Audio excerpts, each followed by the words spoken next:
The numbers told the story. They always do. It's one of those idiots who believe in analytics. This is a numbers game with Gill Alexander on VSiN. Good Friday morning to you. It is a numbers game at VSiN, the Sports Betting Network, VSiN.com, Game Plus, iHeartRadio, YouTube TV, and of course, SiriusXM Channel 158. It is a numbers game. I'm Gill Alexander, committing at least 5 traffic violations to come here on time every morning, along with Kelley Bydlon, my little buddy. How you doing? It's kind of ironic that you say that because I felt that way this morning as well. I actually counted them this morning. Oh boy! You start off with the old no turn on red turn to get things started. Then a few California rolls, if you know what I mean, through the stop signs. Followed by rampant. Heard that expression before. Followed by rampant speeding. Boys and girls, I'm not proud of any of it. You shouldn't do it. As my mother used to like to call it, the light was orange, Gill. My dad. Was orange. My dad used to say through a stop sign. I said, "What are you doing?" It was a stop sign. I was a kid. He'd be like, "It's a suggestion." That's what he actually told me. I'm actually, by the way, I don't know if it took 8.5 years to remember this. 8.5 years on this network for this memory to come up. But I am inspired by, do you know who? Brent Musburger. Co-founder of VSiN, Brent Musburger, the legendary Brent Musburger, who when I was a kid, it must have been a Sports Illustrated article or something. He's going to kill me for telling this story on air. But when he would go to the NFL today, I think he would run the tolls. I think he would run the toll booths to get to work on time. Or he just sped. Maybe I just made up the toll booth part, but I don't think I am. Anyway, that somehow was emblazoned in my brain. I do it 5 times a week. There you go. Doesn't make it right. Yeah, but here we are. Here we are to entertain the people. I don't know how many times though that was a thing down at Florida too, where you get the turnpike, right? And you're always like, I always assume my little speed pass thing is set up, and then and then you realize a year later when you get tickets in the mail, like, oh, that wasn't working this whole time. They got me once. Remember on the way to the South Point, I got caught for speeding one time. I was going 81 in a 55 again. Don't do this at home. It's not right. And I had my Larry David moment where he was giving me the ticket, and finally I was like, hey, while I have you, what are you going to do about all this stuff flying out of the tops of trucks? I forgot you brought this up. And he was like, you're more of a menace than any of those people. I'm like, okay, officer, just give it to you. My worst one ever, 2 worst ones, two speeding tickets in the same day while I was driving out to Las Vegas to move here.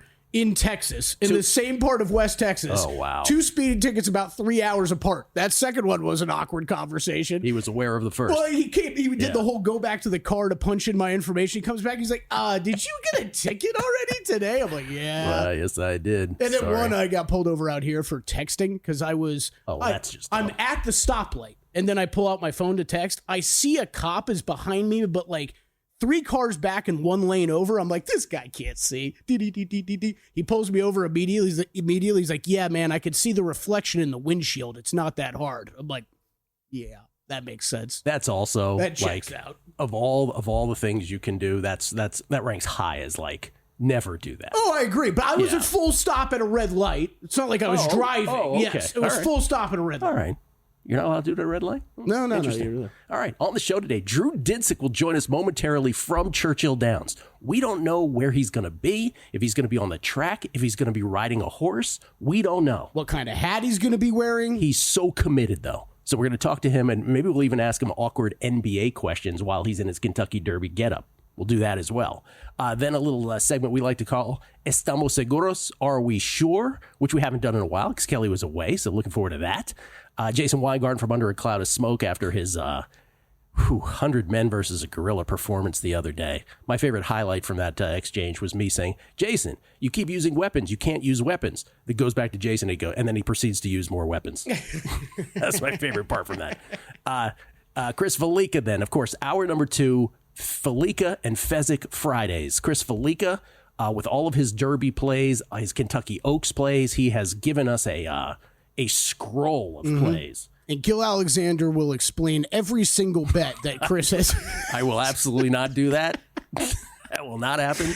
Shout out to Danny in the back, AP Danny, where I'm like, hey, look through those graphics I made up for Chris and see if you think the average person can understand most of this. Well, at least we'll have a visual, because remember when Samich was here, he was like 3, 7, 8, 4, 5, 6, 10, 12. Right, yeah. He gave out the true value of pi. Yeah.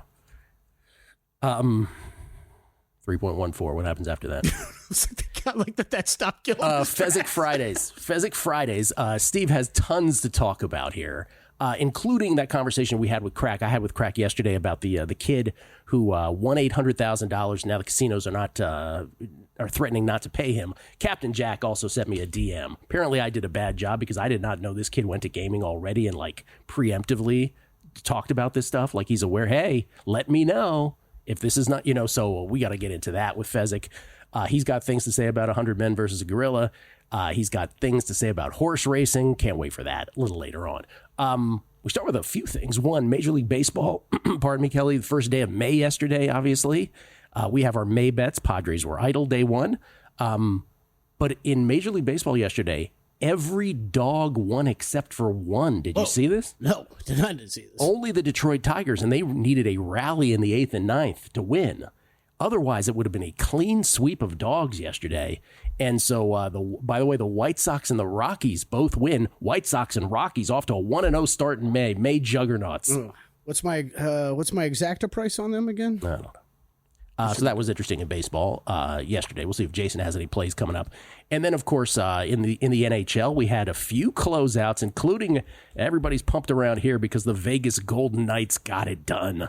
They take down the Minnesota Wild 4-2. They do it with a 3-2 win yesterday. What a turn of events in the last game and 1 minute and change. Remember, the Wild looked to have scored that go-ahead goal with just over a minute left in Game 5. That got reversed on a coach's challenge, offsides by the tip of a skate. Golden Knights going to win that game in overtime, and then they close out the Wild last night. So they get it done. Toronto staves off the sphincter tightening possibility of a Game 7 after they were up 3-0. They take down Ottawa in the Battle of Ontario. They win that series 4-2 with a 4-2 win yesterday. So Toronto was off to the second round. Good for the folks up there who are listening on Game Plus. And then Edmonton. Edmonton, how many goals were scored in the first period of that game last night? I think it was 5. Edmonton takes down the Kings 6-4.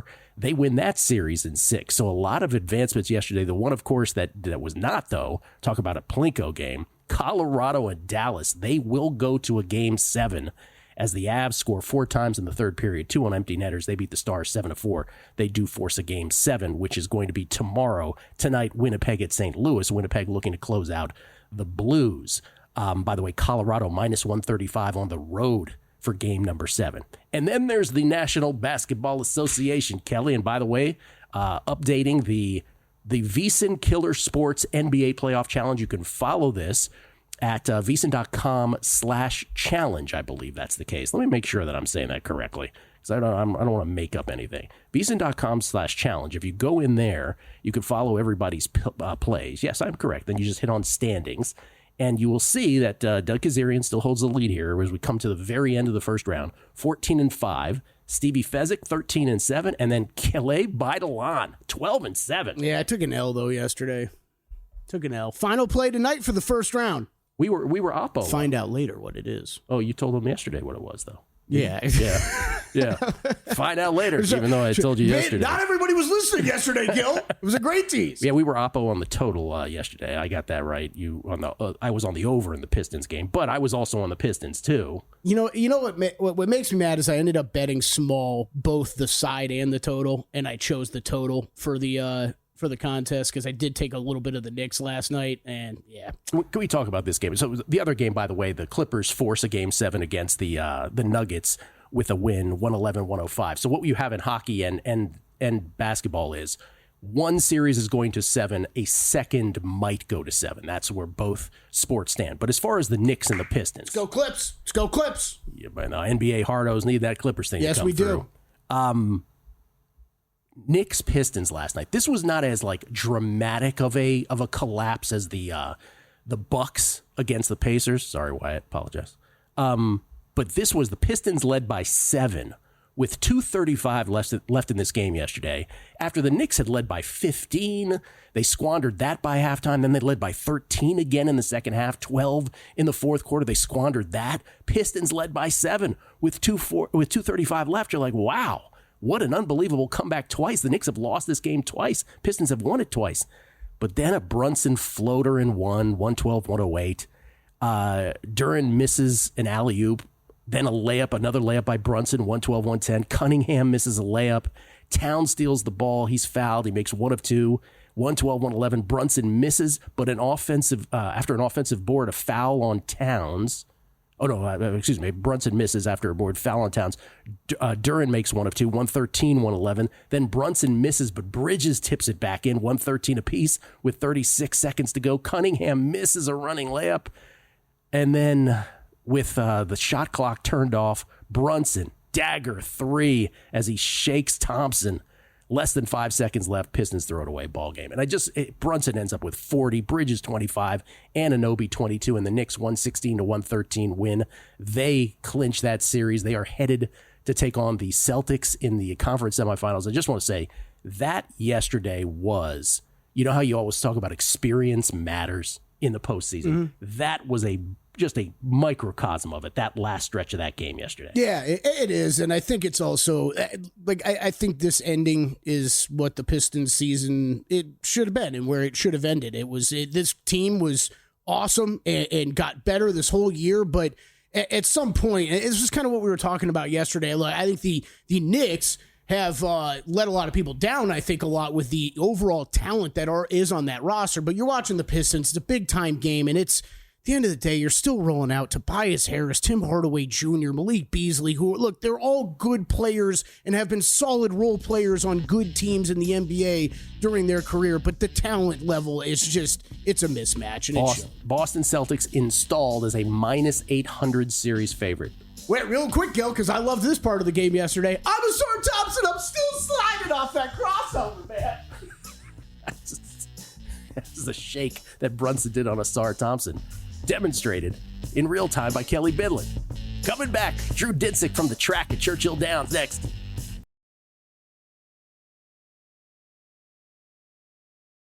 A numbers game on VSiN, the Sports Betting Network. Want to bet smarter? Start with Smarter Insights. Right now you can check out the Kentucky Derby Betting Guide, Greg Peterson's MLB Best Bets, and Dave Tooley's Friday Churchill Picks. That's at Churchill Downs. And later today, you can check out Zachary Cohen's NBA Best Bets and Player Props, Jonathan Davis's NHL Picks, and Steve Makinen's MLB Analytics Report. Right now, you can sign up for our annual subscription and get 14 months for only $199 with promo code PRO.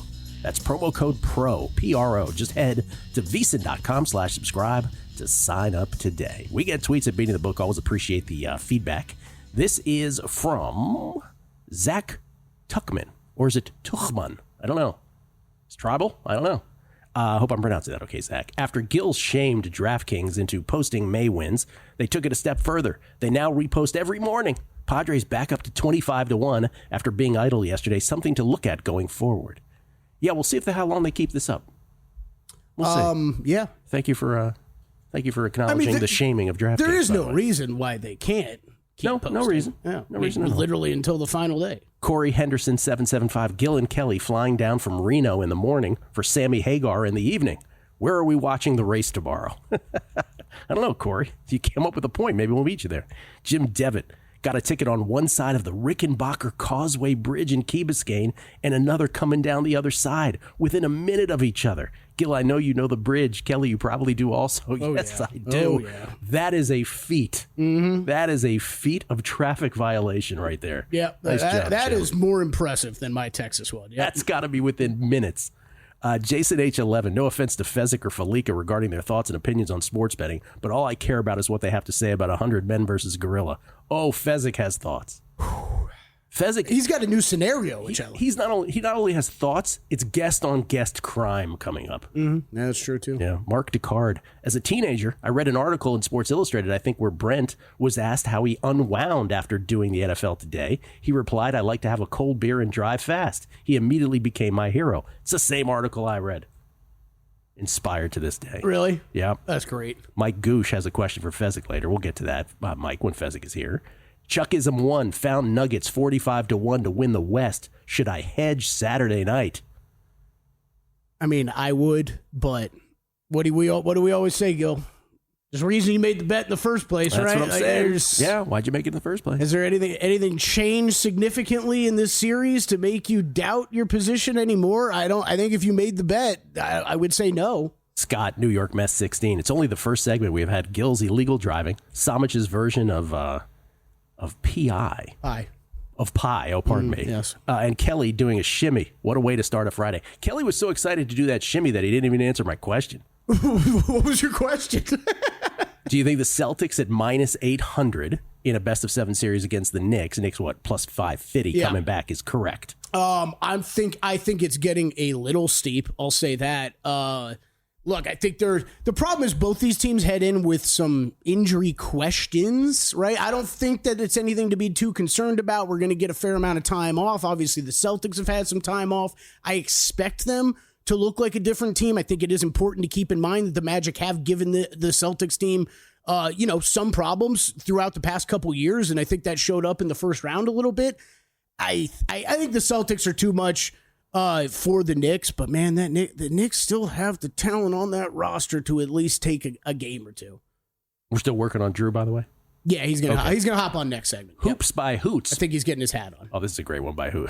It's gonna take a while. I guess to compare, I would much rather lay the number with the Cavs than I would with the Knicks or with the Celtics. The Cavs, who can be found still at DraftKings specifically at a low minus 425, and it was minus 400 yesterday. Yeah, and this is kind of tough because I think the Pacers are a better team than the Knicks right now. I do think that's true, but I just think we're not giving the Cavs their due respect for what they've done. I laid a game and a half with the Cavs yesterday, actually. Hoops by Hoots riffing on my point the other day about the Pistons probably should have won this series 4-1 against the Knicks. He goes, Pistons should now be up 5-1 in this series. Absolutely unbelievable.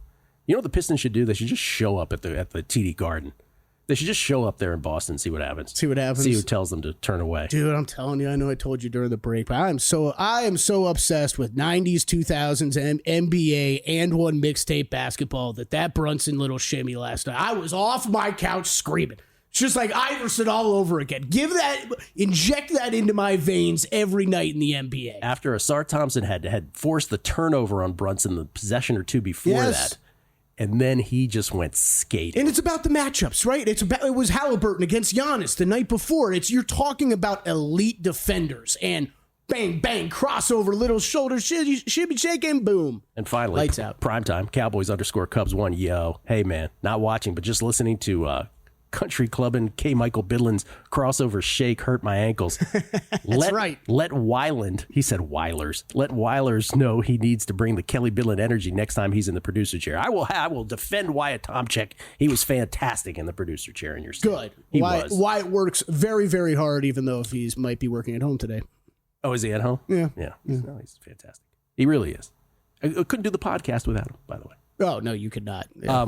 Shall we do it? Are we sure? Are we sure? Estamos seguros. How do we not have a big intro for this? Rob's working on it very hard back there, currently, right now. Okay. That's what I'd say. All right. Are we sure? Yeah. The Warriors are the second best team in the Western Conference. Oh, no, I'm not sure. And I'm a Warriors guy. I do agree with Zach Cohen. I think the Minnesota Timberwolves might be the second best team in the Western Conference. I don't think it's the Clippers like everybody else is saying, but I think it might be the T-Wolves. So no, we're not sure about the Warriors. I think those waters are getting murky of who's that second best team. And I think all three of those teams on any given night it could be the Warriors also. By the way. Yeah. I trust them more than anybody in crunch time in any game, but I don't know that they're clear head and shoulders the second best team. Like you just said that though. I think you could say that same thing about the Denver Nuggets too, right? Yeah, that's correct. Yeah. You're gonna give me Nikola Jokic on any given night. I got the chance to have the second best team or the best team. The Western Conference. If I asked you who the third best team is in the East, it's like, who cares and who knows? Yeah, it's the Pacers, but who cares? Who cares? It ain't going to matter. That's right. I don't think it's mattered for 6 months, and it's not going to matter. Okay, I lost my spot. Are we sure? No, we already talked about this. Are we sure the Knicks have no shot versus Celtics? I'm fairly sure. About that. The Knicks are, the Knicks, whenever Jalen Brunson's on the other side of the court, there's always a little bit of doubt, but the Celtics have too much. So I'm fairly sure, yeah. It's ridiculous this is where the Knicks drive you nuts, because the pieces they've added, it is ridiculous how often they still need to rely on Jalen Brunson magic. Yes. Okay. Including last night. Yep. Are we sure Giannis will be back with the Bucks next season? I'm not sure. Someone tweeted, obviously, about this. More than one person tweeted about this week. I'm not sure because I don't know how the Bucks get out of their jail. And that might be the only way. So the big thing is, and this goes back even to like Drew Holiday trades, and then it's Damian. They have no draft picks, they're in a very tough spot. It's purgatory. You're in purgatory, yeah, because Giannis ain't going to be happy, and I don't think any of us, like Dame, none of us are going to get angry at the idea of him leaving Milwaukee. And the worst thing you can be in the NBA, the worst thing is the mediocrity purgatory. Ask the 1980s Washington Bullets, right? If you go 40-42 every year, you're not bad enough to suck and get a good pick. You're not good enough to win a championship. You just end up on this never-ending cycle.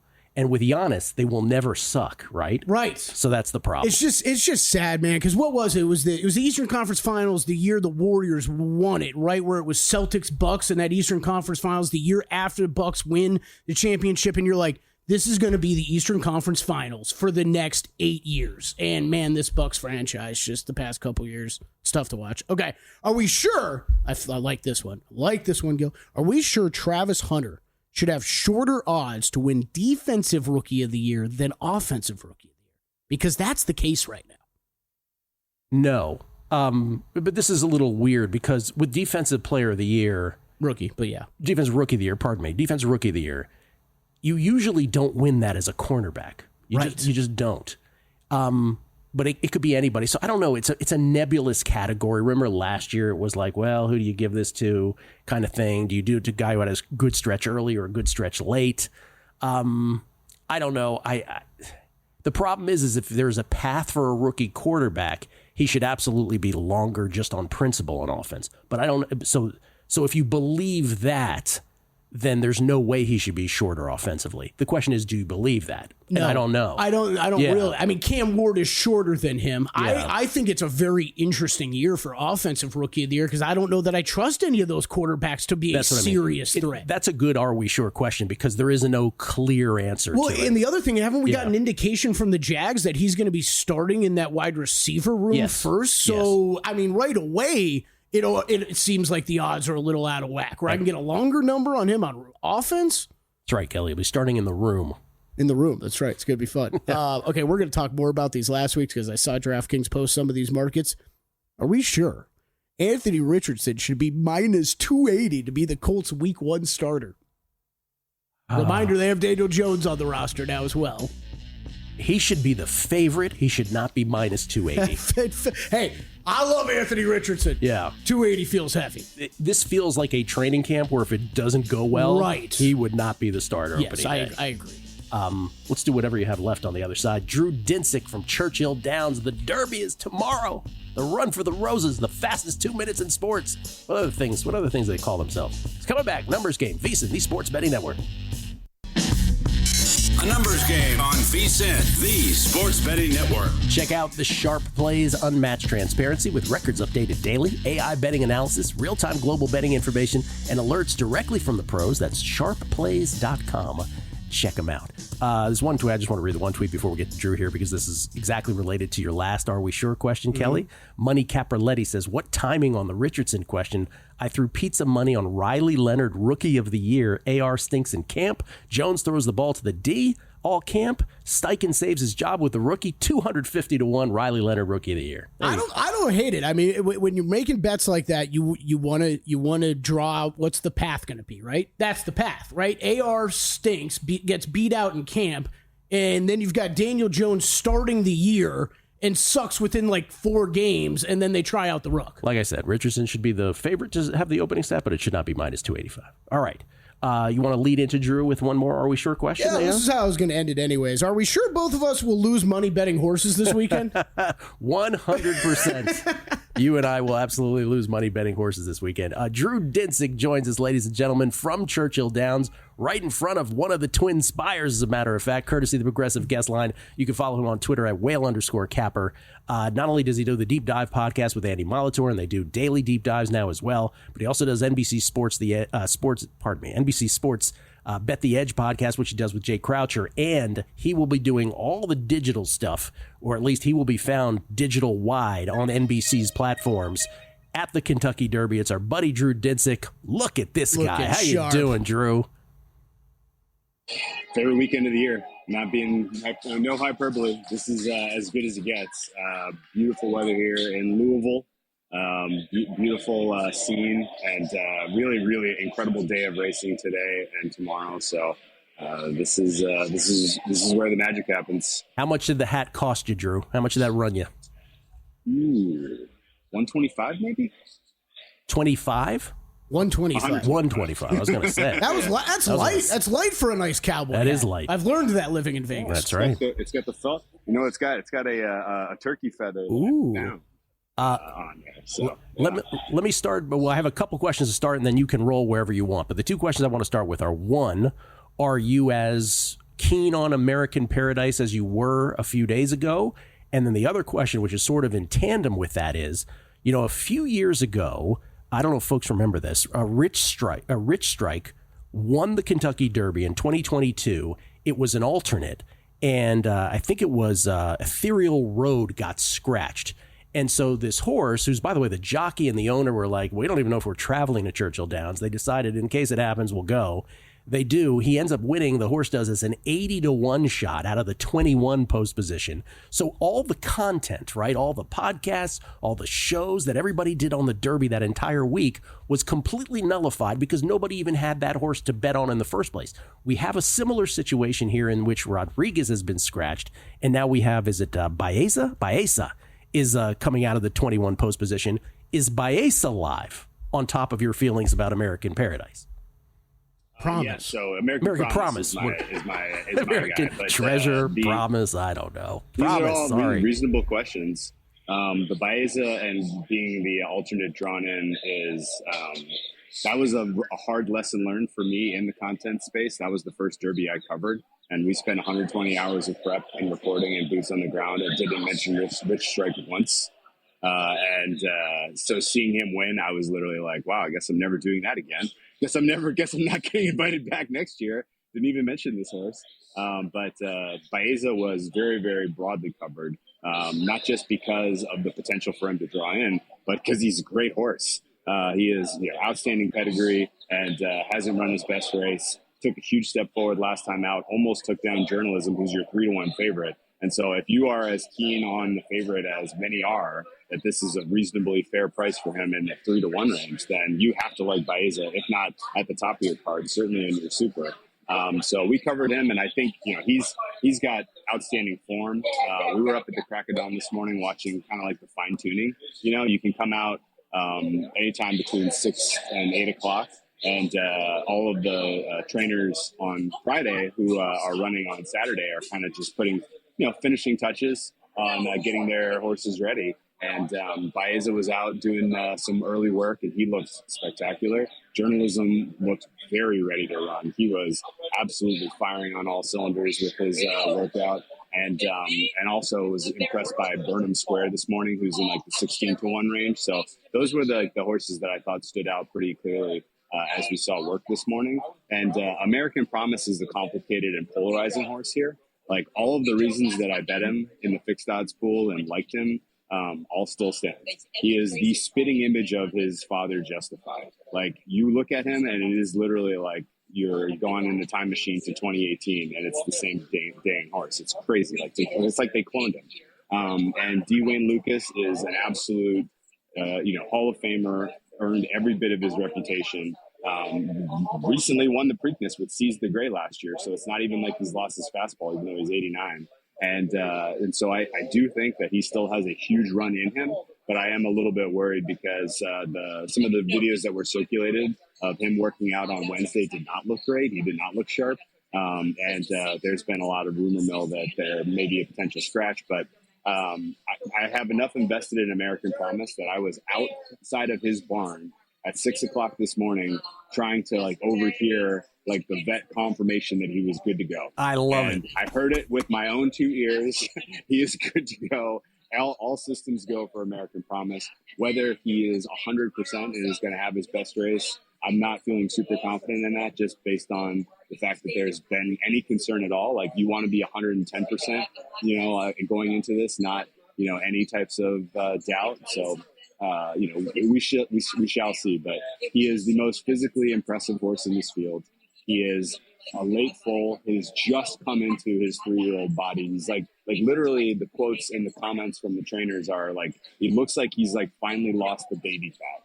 And his last run, he set track records in Colonial Downs in Virginia to the tune of like, and again, I'll quote the great D. Wayne Lucas. He went 1:13 in his first mile in Virginia Stakes, Gill. It's hard for a horse to run downhill in 1:13 in a mile. And he was able to do it on a flat track that day and win his, punch his ticket to the Derby. So that is still clearly, the win bet for me in this race is American Promise. I think he's a special horse. Again, polarizing because you talk to one person and they're like, they look at his resume and they're like, why does anyone like this horse? Like he's never won against graded stakes winners. He's never really run a good race except for the Virginia Derby. And then you go to the other end of the spectrum and you're at the Lucas Barn and they're literally like, not only is he going to win the Derby, he's going to win the Triple Crown. Like he was supposed to run in the Lexington Stakes. They scratched him, saved him for the Kentucky Derby. And it wasn't because they wanted him fresh for the Derby. They wanted him fresh for the Preakness. And so it's like the confidence that is coming out of that group is like, it's infectious on top of the fact that just that he passes the eye test every single which way. So it's going to be fascinating to see if he ultimately can put together a race. He's going to have to run the race of his life to win because this is as crowded and as good of a field as I can ever remember for the Kentucky Derby. The margin between the first horse and the 12th horse is like effectively nil. It's going to take a good break. It's going to take a good path. With the draw journalism got, he's clearly the horse to beat, but in the plus 240 range, it's a bet against. I don't think any horse realistically has better than about a 10% chance to win this race. All right, and as you said earlier in the week, journalism, even in victory, was against small fields. That was your one of your points, salient points about that. So American Promise, who I already have based on your tip there, I have him in the account, but now I'm almost thinking there's a Triple Crown bet in here as well. You're getting me excited. Before you leave, Kentucky Oaks, any play in the Kentucky Oaks from you, sir? The favorite in the Kentucky Oaks is Good Cheer. She is trained by Brad Cox. Brad Cox has won this race twice with Monomoy Girl in 2018 and She Dares the Devil in 2020. So this would be his third win. She is wildly short. 7-5 right now in the betting win pool, which is absolutely insane. I understand why she's the favorite, but that is way, way short. She is generally, raced weak fields. She's been out 6 times. She's won 6 times. So she's undefeated, which is why there is a massive amount of support for her in the win pool. Like people just like, you win a bet, you get confirmation bias that that's the best horse. You go back, you bet them again, they win again. And so she's got snowball rolling downhill momentum in terms of financial support. But the horse for me is the Baffert horse. He's, of course, returning to Churchill Downs after his lengthy suspension. And he has, to me at least, the value for the Kentucky Oaks in the 9-horse Tenma. She's got early tactical speed. We haven't seen her run her best race where I think we may have for Good Cheer.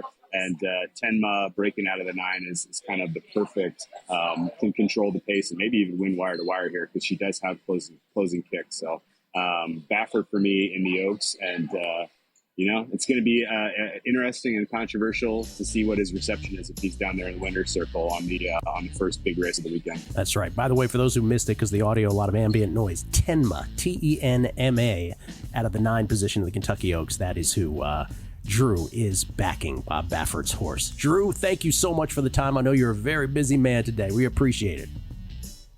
Best of luck, guys. Enjoy the races. You too. Drew Dinsick, looking good from Churchill Downs. Jason Weingarten on the other side. It's a numbers game at VSiN, the Sports Betting Network.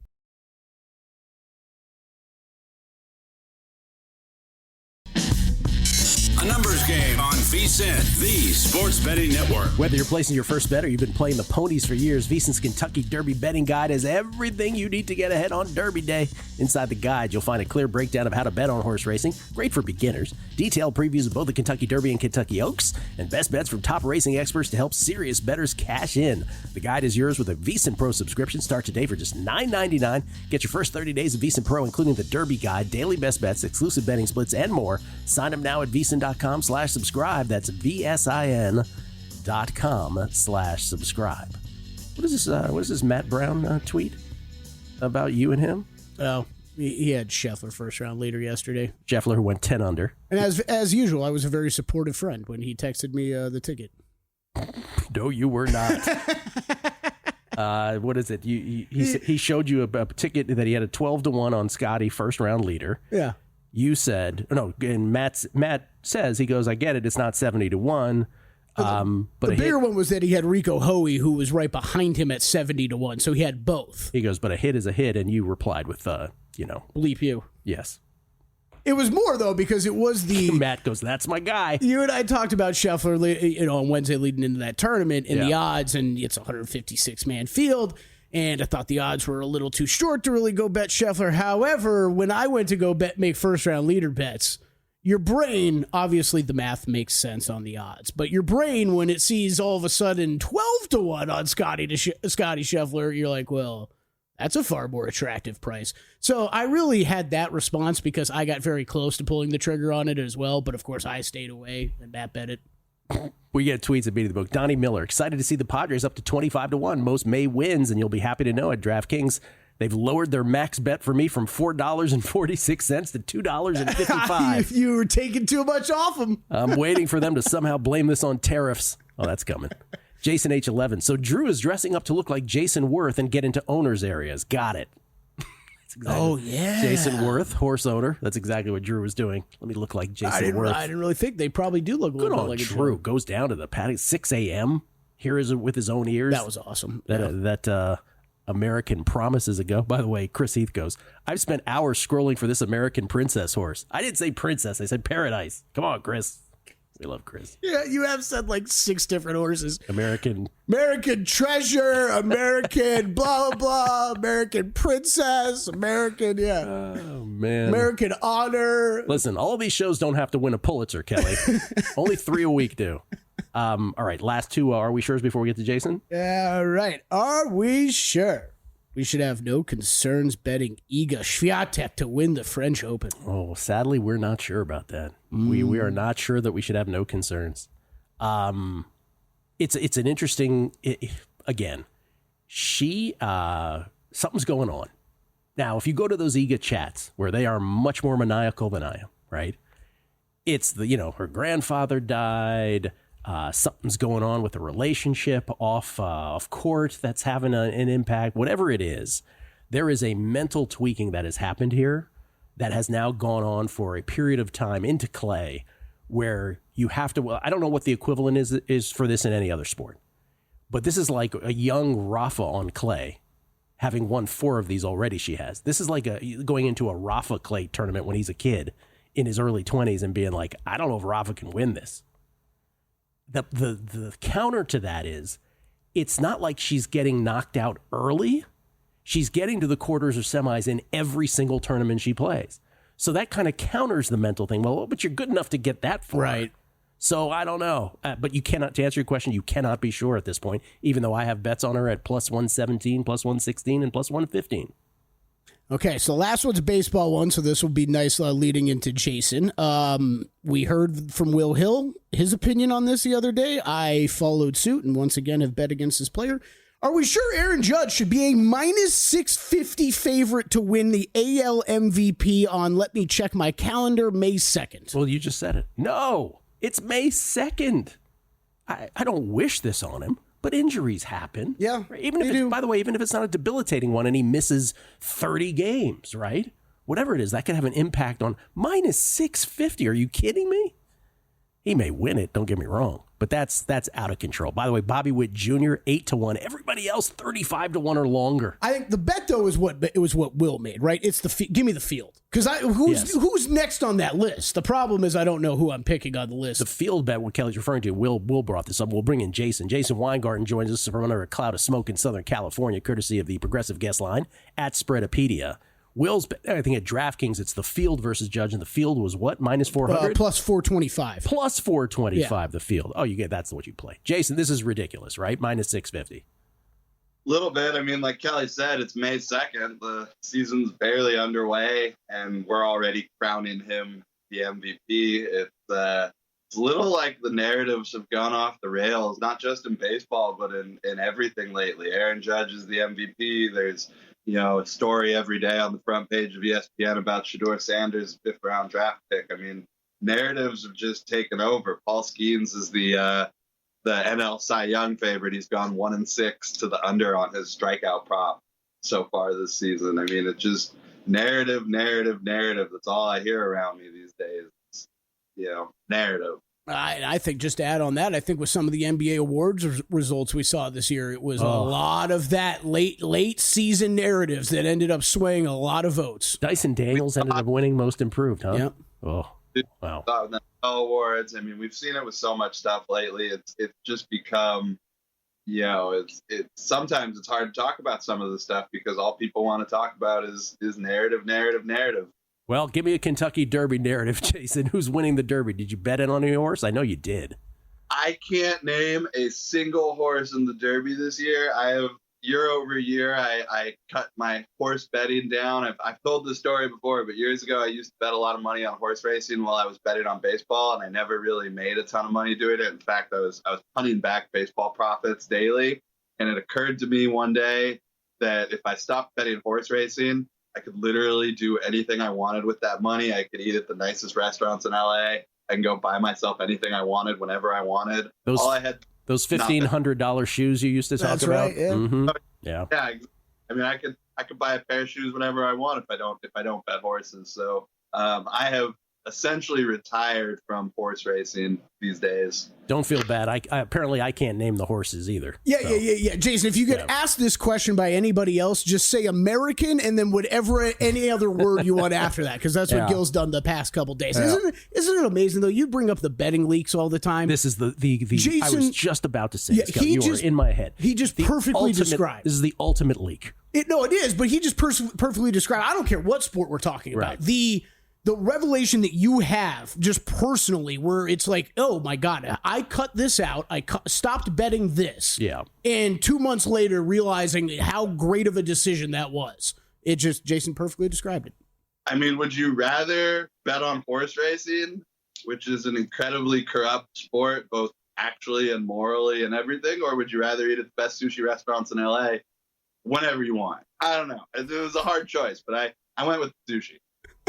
He went with sushi. Yeah, but for years before that, you thought I can beat this. Okay, I could beat it. Falika's coming on. He's got some horse racing bets to make. So let's table this. At Tampa Downs, I'd be like, sure, I could bet this, and $700 later, I was like, what am I doing with my life? All right. To baseball. What did you play today?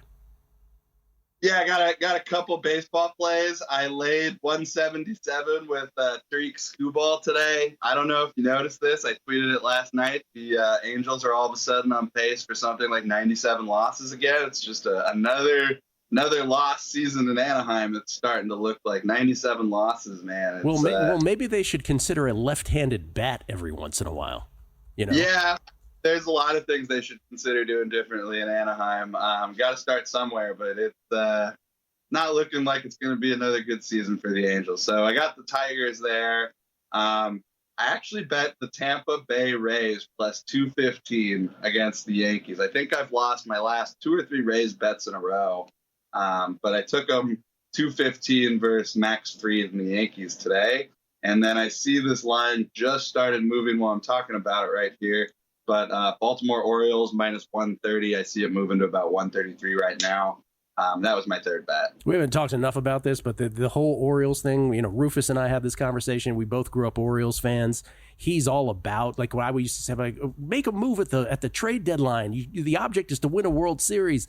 And Rufus is always like, no, I like having them in contention and not selling the farm. And now look at this team. Like, that's why you make a move to try to win a World Series. Drives me crazy about this franchise. Always got to try to win. I tell people this all the time, that there's no next season. Everyone building for the future thinks that everything's going to be ready next season. You got to win now. Now's all you got. Yeah, and now just having a horrible start to the 2025 season. Jason, appreciate it very much, man. You have to let me know if you end up betting a horse tomorrow, though, because I'm curious if you succumb to the temptation. someone will probably text me they got to play, and I'll have to bet something. That's how it usually happens. Yep. Thank you, Jason. That's the life we choose. The life we choose. Appreciate it, man. Jason Weingarten, everybody. Falika, Fezzik, both of them next. Numbers Game, VSiN, the Sports Betting Network.